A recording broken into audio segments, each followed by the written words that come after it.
Singapore, a city like no other.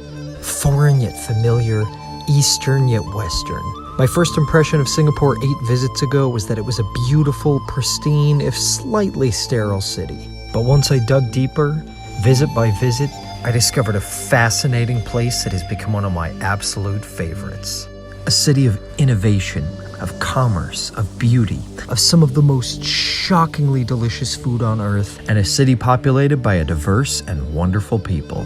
Make no mistake, Singapore is the ultimate melting pot of Southeast Asia. So come along as I show you where to go, what to do, and of course, what to eat in the Lion City. I am so sweaty right now.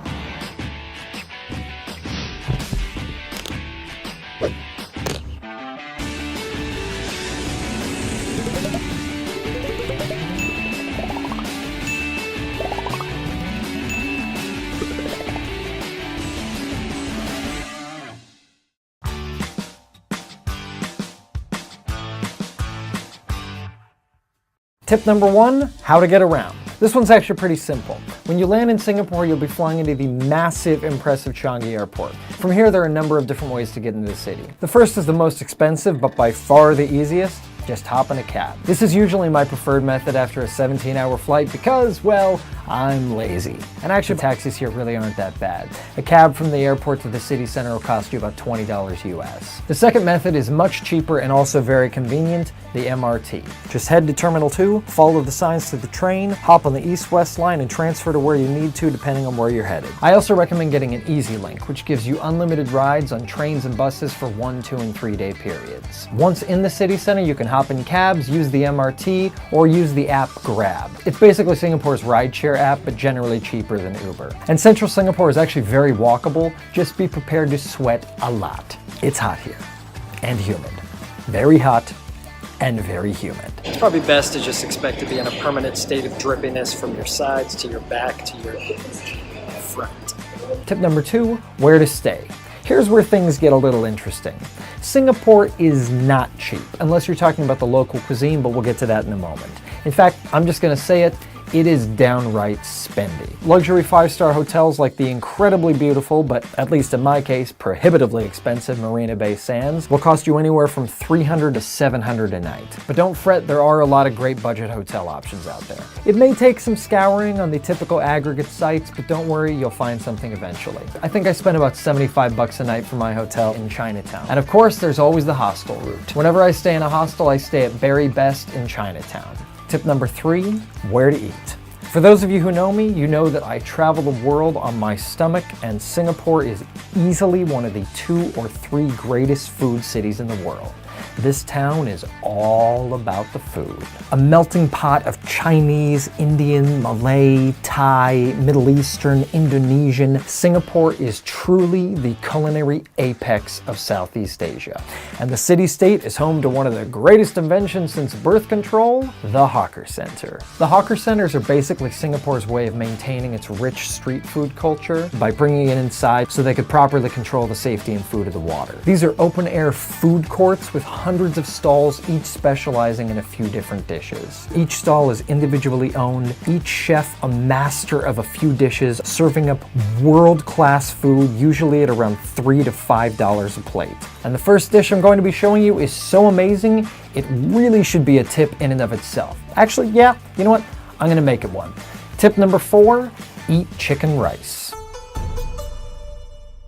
For my first lunch, yes, there's always more than one, I go to the Maxwell Hawker Center down the street from my hotel in Chinatown. There, in a stand in the middle of the center, they serve up the dish that I dream about when I'm away from Asia, the ubiquitous Singaporean Hainanese chicken rice. Juicy steamed chicken served on a bed of white rice that's been cooked in the chicken broth. A few garnishes of sweet soy, fresh ginger, and chili sauce, and that's it. It's a dish so simple you'd think it couldn't possibly be that special, but its simplicity is so beautiful, its flavor so subtle and perfect, it makes me want to write a poem. And I hate poetry. Probably the most popular stall is Chen Chen Chicken Rice, made famous by the great Anthony Bourdain. But it's not the best in the city. But as fate would have it, the best chicken rice is literally 3 stalls down. Opened by the former chef at Tian Chen, Ah Thai is simply better. I've eaten them both side by side, and sorry Tony, that's just the way it is. I call him Tony because I hope at some point we'll be friends. Moving along, tip number 5. Continuing the food theme, my favorite hawker centers in the city are Maxwell Road Hawker Center, Old Airport Road Food Center, the Chinatown Complex, Tiong Bahru, Chomp Chomp Food Center, Lau Pa Sat, and the Eating Street in Chinatown, which I guess isn't really as much of a hawker center as it is a street that you eat on. Now, to list all my favorite dishes in all those stalls would take the length of about 742 YouTube videos, but here are a few of my favorites. At Old Airport Road, I adore the char siu at Roast Paradis, which, to be honest, might just be the most perfect plate of food in the entire city. And the lore me, a delicious thick Chinese noodle soup at Jinmei Zhangjiang. How'd I do on that pronunciation? My camera guy is telling me not well. At Maxwell Hawker Center, other than the aforementioned, one could say afore beaten into the ground, chicken rice at Ah Tai, I love the creamy hearty congee at Zhen Zhen Porridge, and the char kway tao at Marina South Delicious Food. The Chomp Chomp Hawker Center is the best spot in town for late night eats, particularly the ever popular gravy-licious Hokkien mee noodles at Ah Hock Fried Hokkien Mee, and the stupidly delectable spicy stingray at Highway Yuan Barbecue. Stingray is good? Who knew? The impressive Chinatown Complex is the largest hawker center in Singapore, housing over 260 stalls, but a few of my favorites are the clay pot rice at Lian He Benji Clay Pot, the crazy simple but crazy tasty Chi Chiang Fung at Jieji Mei Shi, and here you can even try the world's cheapest Michelin star restaurant at Hawker Chan for their succulent soya sauce chicken rice or noodles. Note, the queue for this place can be very long and often starts even before they open at 10 a.m. And finally, make sure to get the Change Your World satay at stall number 8 on Lau Pa Sat Satay Street. The meat here is smoky, savory, and beyond tender, and the peanut sauce is spicy and perfect. Make sure to wash all this down with a totally unique sugarcane juice or a refreshing soursop smoothie. Oh god, that's good. I don't even know what soursop is, but it's really good. Now, with so many options, I get that it can be a bit daunting, but my best advice is show up hungry, look for a long line, and your stomach will take care of the rest. For me, this is Singapore. The hawker centers are the beating heart of this city, and I will chew on that heart all day, every day that I am there.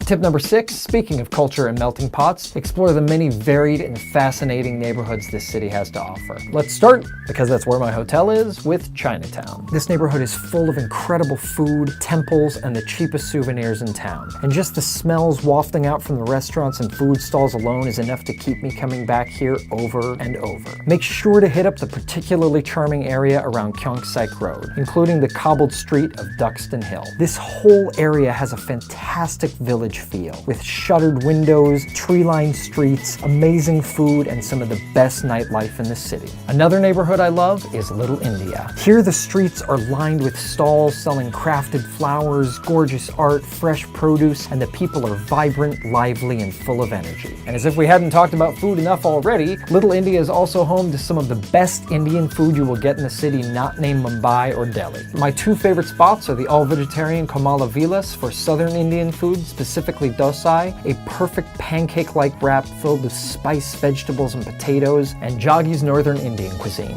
for any damn thing they serve you, especially their made-to-order garlic butter naan. The next neighborhood to check out is the polar opposite of the first 2, the Orchard Road Shopping District. I'm not really big on malls, but even I have to be impressed with the shopping in this city. Plus, there's a really great view of the city from the rooftop garden at the top of Orchard Central. Make sure to check out the incredibly cool Arab Street, and don't miss the very funky Haji Lane, a little alley lined with kitschy shops and colorful buildings. It's super charming. Tiong Bahru is a fun, more local neighborhood. There are cute little bookshops, busy cafes, the excellent Lou's Hainanese curry rice, a really cool market, and above the market, surprise, surprise, another great hawker center. Finally, take a walk around the bay to get some spectacular views of the city. Look up and marvel at the architecture, the innovation, and the prosperity of this small but impressive country.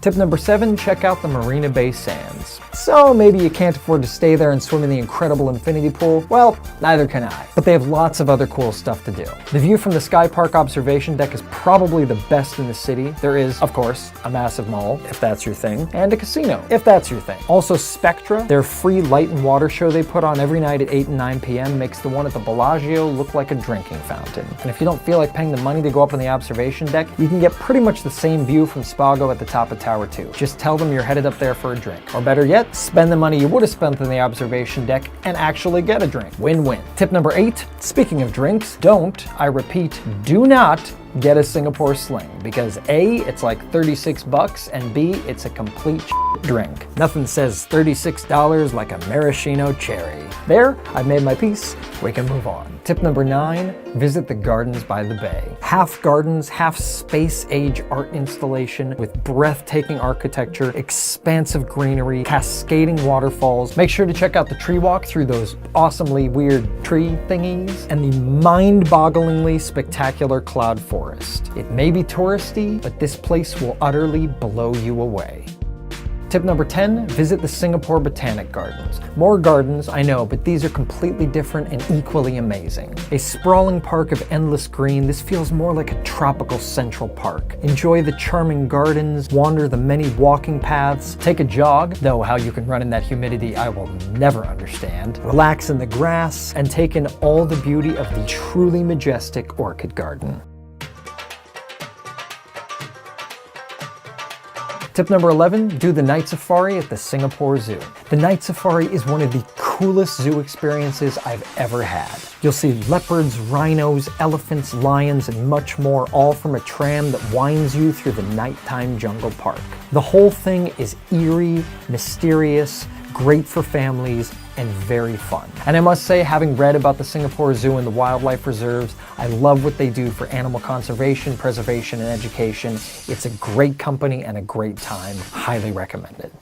Tip number 12, head outside the city to the island of Sentosa and cool off that sticky body of yours in the Strait of Singapore. This small island, accessible to the main island of Singapore by bridge or a monorail, has some of the best beaches in the city. It's also incredibly touristy, but admittedly great for families. There's a Universal Studios, an outdoor mall, an aquarium, and a water park. If you're looking for a more relaxed stay at the beach, hop on the ferry to St. John's Island and walk across the footbridge to the remote Lazarus Island, a gorgeous jungle-laden tropical island with arguably the best and certainly most secluded beach in Singapore. Lay back, take in some vitamin D, and refresh yourself in the lovely water. Finally, like I say in many of my videos, just wander and get lost. Every corner of this city-state has something unique to offer. From shopping to temples, architecture to food, this is an always interesting place. It's also one of the safest countries in the world, so walk around all you want, whenever you want. I mean, be smart, but you know, it's safe. And don't listen to people when they talk about how strict the laws are and how it feels like a totalitarian dictatorship. Most of those people haven't even been there. I mean, yes, the laws are strict, so guess what? Don't break them. Don't want to get a massive fine for spitting gum on the sidewalk? Don't spit gum on the sidewalk. And if you see a sign that tells you not to do something, don't do it. But honestly, whatever you've heard, trust me, this is a surprisingly cool and laid-back town. Come check it out. It is absolutely worth the 17-hour flight. In coach, in a middle seat, in between two snoring people and a screaming baby. And whatever you do, please, please eat at a hawker center. I've never really been a religious person. When confronted with the concept of heaven, I'll admit I've taken a somewhat incredulous approach. But if there is a heaven, and I'm lucky enough to end up there, I imagine it will look a lot like a hawker center in Singapore.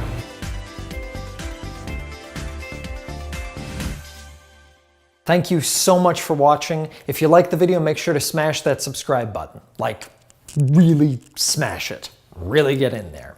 It won't get me any extra subscribers, but I'll feel better knowing that you gave it the extra effort.